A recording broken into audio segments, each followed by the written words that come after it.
ఇక్కడికి వచ్చేసిన ప్రెస్ మిత్రులకు మరి నాతోటి వచ్చిన మా ముద్రాజ్ కుల బంధువులందరికీ కూడా పేరు పేరున ధన్యవాదాలు తెలుపుకుంటూ మరి గత 4 రోజుల కిందట జగ్గారెడ్డి గారు మా ఈటెల రాజేందర్ అన్న రాష్ట్రంలో మా ముద్రాయిలం ఒక 60 లక్షల మంది ఉన్నాం. మా 60 లక్షల ముద్రాయిల మనోభావానికి తీసే రకంగా మాకున్న కులానికి ఒక వ్యక్తి అండగా నిలిచే వ్యక్తి ఈటెల రాజేందర్ అన్న. మరి ఆ ఈటెల రాజేందర్ అనే వ్యక్తి గత 25 సంవత్సరంలో రాజకీయంలో ఉంటూ తెలంగాణ రావడంలో కీలక పాత్ర పోషించిన వ్యక్తి ఈటెల రాజేందర్ అన్న.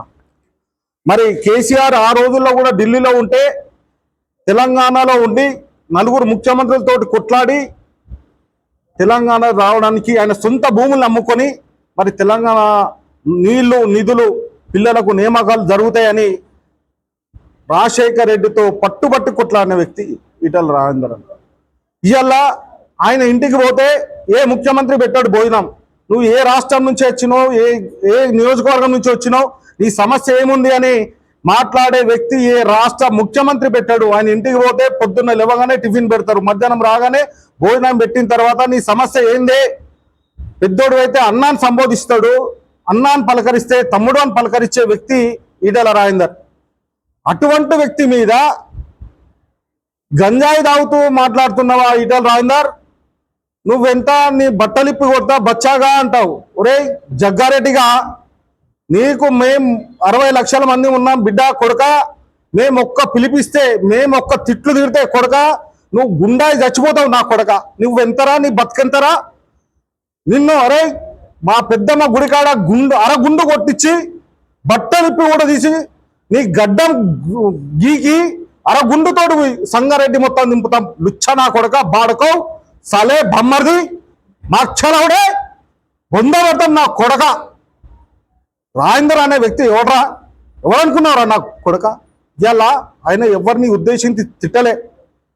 మీరు 6 గ్యారంటీలు ఇస్తున్నారు, 46,420 హామీలు ఇచ్చిర్రు, ఒక్క హామీ అయినా నెరవేర్చారా? ఒక్క హామీ ఏది? ఒక మహిళ బస్సు యాత్ర పెట్టానవు తప్ప ఒక్క హామీ ఇచ్చింది లేదు. రైతులకు రుణమాఫీ చేసింది లేదు, పిల్లలకు ఉద్యోగాలు నింపింది లేవు. గత ప్రభుత్వంలో చేసిన నోటిఫికేషన్లే ఏదో వాళ్ళు ఇచ్చినాయి, నువ్వు ఏదో 10-20 వేలు నింపినావు తప్ప నువ్వు ఇచ్చిన ఒక్క నోటిఫికేషన్ చేసినావా? ఒక టీచర్ ఉద్యోగం నింపినావా? నీ సొంతంగా నోటిఫికేషన్ చేసినావా? ఇవాళ మేము కొట్లాడి అడుగుతా ఉన్నాం. నువ్వు హైడ్రా పేరున పెట్టుకొని చేయి, ఏదైనా చేయి. ఇంటికి అన్న రాజేందర్ ఇంటికి వచ్చి ఆయన ఆవేదనతో ఆయన తెలంగాణ భాష మాట్లాడి గట్ల కాదురా కొడక అని ఒక మాట్లాడింది తప్ప ఏదో అనాలనో ఏదో ముఖ్యమంత్రిని తిట్టే వ్యక్తి కాదు. ఆయన ఎవరిని తిట్టే వ్యక్తి కాదు. అన్నాన్ని పలకరిస్తే పెద్ద అన్నాన్ని పలకరించే వ్యక్తి ఈటెల రాజేందర్ బిడ్డ. గాయనను నీకు విమర్శించడానికి ఒరే నువ్వు అసలు నీ బతికేంద్రా జగ్గారెడ్డిగా? నువ్వు మున్సిపల్ చైర్పర్సన్ ఉన్నప్పుడు నీ భూములు కొడక, దేవుడి భూములు, భూ కబ్జా భూములు 60-70 ఎకరాలు కబ్జా చేసి రాజశేఖర రెడ్డి బూట్లు దూడ్చి రాజశేఖర రెడ్డి కాళ్ళు మొక్కి భూములు కబ్జా చేసి రియల్ ఎస్టేట్ దందా చేసి సంపాదించుకున్న డబ్బులు రాని చరిత్ర. నువ్వు ఒక్కటి అడుగుతా ఉన్నాం, ఇవాళ తెలంగాణ రావడంలో కీలక పాత్ర పోషించినోడు మా రాజేందర్ అన్న. ఇవాళ రే నువ్వు ఎంత పొడున్నావు అని అంటున్నావురా బోసిడికే నీ బతుకులం వేస్ట్ ఫెలో. మాకు కూడా రే మేము 100 కాదు 1000 మాటలు అనాలనిపిస్తున్నా ఓపికతో ఓర్చుకుంటున్నాం కొడక. 60 లక్షల మంది నీ సంగారెడ్డిని లక్షల మంది ఉన్నాం కొడక. మా ముద్రాలు అనుకుంటున్నాం, ఇవాళ మా ముద్రాలు ఓట్లు ఇస్తారని మీ ప్రభుత్వం వచ్చిందిరా బిడ్డ. మేము అనుకుంటే 40 సీట్లు అనుకుంటే 40 సీట్లు గెలిపిస్తాం, కాదనుకుంటే 40 సీట్లు ఓడగొట్టే దమ్ము ఉన్నది కొడక. ఆ రోజు మా రాజేందర్ అన్నను కేసీఆర్ అనే ముఖ్యమంత్రి అన్నను బయటకు వెళ్ళగొట్టినందుకే ఆయనకి దరిద్రం కలిగి మా ముద్రాలతో పెట్టుకుంటే పార్టీ నష్టమైంది. ఇలా మా ముద్రాలతో పెట్టుకుంటే బతికిందో అనేది కేసీఆర్ ప్రభుత్వానికి తెలిసింది.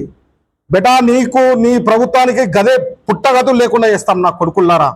మా ముద్రాలతో పెట్టుకుంటారా? మేమంటే ఏందో చూపెడతాం, మేము లేకుండా గెలువురి.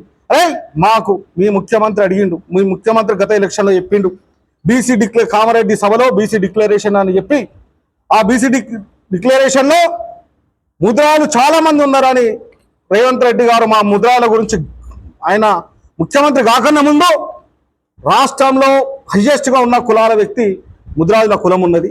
ముద్రాలకు చెయ్యాలని చెప్పిండు. ఇవాళ మేము అడుగుతా ఉన్నాం, ఆయన డి నుంచి చేస్తాను మాట ఇచ్చిండు. ముందు ఆ వాగ్దానం నిలుపుకోరి, మాకు ఇచ్చిన మాటను నిలుపుకోరి, మీరు ఇచ్చిన గ్యారంటీలు అమలు చేయండి.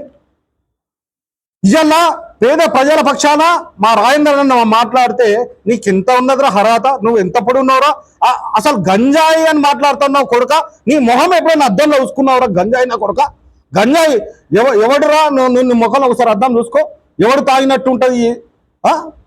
అరే మా రాజేంద్ర అన్న గురించి మాట్లాడుతున్న బుల్లెట్ గింతే ఉంటుంది కొడుక, కుచ్చుకుంటే చచ్చిపోతావు నా కొడుక. అది తెలియదారా మా బుల్లెట్ మా అన్న గింతే ఉన్నాడు కనుక రేపు రాబోయే 2 ఏళ్లలో తెలంగాణ ప్రజలు బీజేపీ ప్రభుత్వం నుంచి ఆశిస్తా ఉన్నారు. వస్తే ఇటువంటి బీసీ నాయకుడు వస్తే, బీజేపీ ప్రభుత్వం వస్తే ఈ రాజేంద్ర అనే నాయకుడు ముఖ్యమంత్రి కావాలని చూస్తా ఉన్నారు. అదే రెండు సంవత్సరాల తర్వాత చూడరా మా రాజేంద్ర అనే సంగతి. రుచ్చనా కొడుక, మా ముద్రాలు తిట్లు తిడితే గుండాయి చచ్చిపోతావు కొడుక. గతంలో కూడా నీ లీడర్ కూడా గిట్లనే మా ముద్రాలతో ఒక వ్యక్తిని, ఒక ప్రెస్ సోదరుని తిట్టి అని రూమ్లో ఇచ్చి కొట్టినందుకు రాష్ట్ర ప్రభుత్వం అట్టుడికిపోయింది. రాష్ట్రంలో ఉన్న ఒక్క ప్రెస్ ముద్రా సోదరుని మీద అని రూమ్లో ఇచ్చి కొడితే రాష్ట్రం అంతా దిగొచ్చి అదే ప్రెస్ క్లబ్లో ముద్రాల క్షమాపణ కోరిన సందర్భాలు ఉన్నాయి. కొడుక నువ్వు కూడా నీ మాటలు వెనుక తీసుకోపోతే నిన్ను ఏం చేయాలో చేస్తాం కొడుక. మమ్మల్ని మాతోటి పెట్టుకుంటే ఇది నీ మాటలు నువ్వు వెనుక తీసుకోవాలని సందర్భంగా హెచ్చరిస్తూ మరి మా నిజామాబాద్ మహేష్ కుమార్ గారు కూడా ఆయన కూడా మాట్లాడిండు. అన్నా మహేష్ అన్న, నువ్వు కూడా ఒక బీసీ బిడ్డవు, మా నిజామాబాద్కి వెళ్ళి పిసిసి అధ్యక్షుడు అయినావు. ఇవాళ మేము రాష్ట్రంలో అందరికన్నా ఎక్కువ మా బీసీ బిడ్డ మా మహేష్ అన్న రాష్ట్ర అధ్యక్షుడు అయినందుకు మేము కూడా బాగా సంతోషపడ్డాం. కానీ నువ్వు ఇంత బీసీ బిడ్డ ఉండి కూడా మా రాజేంద్ర అన్న ఆయన రాష్ట్రంలో ఆయన ఏందో అనేది, ఆయన సుపరిచితుడు ఏందో అనేది నీకు తెలుసు. ఆయన మీద నువ్వు ఎట్లా అనాలనిపించింది అన్న? ఇవాళ మా 60 లక్షల ముద్రాయిల మనోవేదనకు చెప్పుకోలేకపోతా ఉన్నాం. ఇది నీకు ప్రక్షాళన తప్పు. నీ మాటను నువ్వు కూడా మహేష్ అన్న నువ్వు వెనుక తీసుకోవాలి. కులం గురించి మాట్లాడితే అది తప్పు. నువ్వు ఒక పిసిసి అధ్యక్షుడే ఉండి అటువంటి మాటలు మాట్లాడద్దు. మా మిత్రులు కూడా ఎందరో మాట్లాడుతూ ఉన్నారు. అసలు నీ రాష్ట్రం, మీ కాంగ్రెస్ ప్రభుత్వంలో ఉన్న రాహుల్ గాంధీది ఏ కులం, ప్రియాంక గాంధీది ఏ కులం, మరి సోనియా గాంధీది ఏ కులం, ఏ మతము అని అడుగుతా ఉన్నారు. మరి వాళ్ళందరికీ సమాధానం చెప్పు. వాళ్ళు ఇంతకుముందే గతంలో ప్రెస్ మీట్ మాట్లాడుతూ ఉన్నారు. మీ కాంగ్రెస్ ప్రభుత్వానికి సిగ్గు సీము నెత్తురుంటే మీరు ఇచ్చిన హామీలు నిలబెట్టండి. చాత కాకపోతే మాతో చాత కాదని దీపోండి. కానీ మా ముద్రాల జోలికి వస్తే మాత్రం ఖబర్దార్ అని హెచ్చరిస్తూ ఇంకొక మాట చివరిసారిగా చెప్తాన్నా.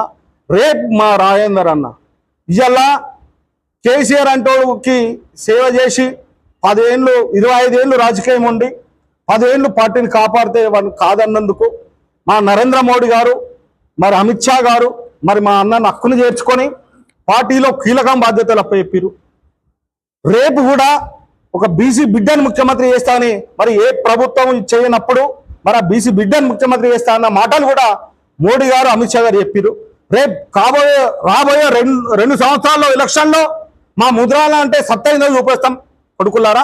రేపు మా అన్న ఏ స్థాయిలో ఉంటాడో, మేమందరం ఏ స్థాయిలోకి వెళ్ళి పోటీ చేస్తామో అప్పుడు ఏర్పడుతుంది. మీకు దమ్ము ఉంటే మాతో పెట్టుకునేది ఉంటే బేషరతుగా రండి.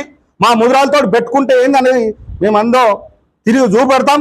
ఇది ఖబర్దార్ అని హెచ్చరిక ఇస్తూ ఇంకొకసారి మా గురించి ఎవరైనా ఎక్కడైనా మాట్లాడితే ఖబర్దార్ కొడుకుల్లారా అని హెచ్చరిస్తా ఉన్నాం. మీరు బేషరతుగా క్షమాపణ చెప్పాలని ఈ సందర్భంగా ఈ వేదిక ద్వారా తెలియజేస్తా ఉన్నాం.